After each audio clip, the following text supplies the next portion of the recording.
একদিন ভোরবেলা আকাশ জুড়ে ঘন কালো মেঘ, বাতাসে ভিজে মাটির গন্ধ। হঠাৎই টুপটাপ বৃষ্টি শুরু হল। একটা পুরনো আমগাছের ডালে বসেছিল ছোট্ট শালিকি, ভিজে পালক ঝাঁকিয়ে একটু গুটিসুটি মেরে আছে। ঠিক তখনই উল্টো দিকের ডাল থেকে একটা চঞ্চল শালিক উড়ে এসে বলল, এই যে বৃষ্টিতে বসে আছো, ঠান্ডা লাগবে না তোমার?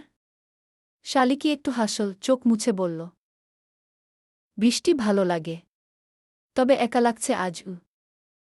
শালিকটা একটু থেমে ডানার ঝাপটায় বৃষ্টির ফোঁটা উড়িয়ে দিয়ে বলল, তাহলে একা কেন থাকবে? আমি তো আছি না। বৃষ্টির ফোঁটা তখন তাদের চারপাশে নাচছে, দুজন একসঙ্গে গাছের ছায়ায় গা ঘেঁষে বসে। মাঝে মাঝে হাওয়া বইছে, পালকের ফাঁকে গরম নিঃশ্বাসের মতো কিছু উড়ে যাচ্ছে। বৃষ্টি যখন থেমে এলো, সূর্যের আলো গাছের পাতা চকচক করছে। শালিকটা হালকা করে শালিকির ঠোঁট ছুঁয়ে বলল, আগামী বৃষ্টি এলেও আমি তোমার পাশে থাকব। শালিকি একটু লজ্জা পেয়ে মাথা নিচু করল।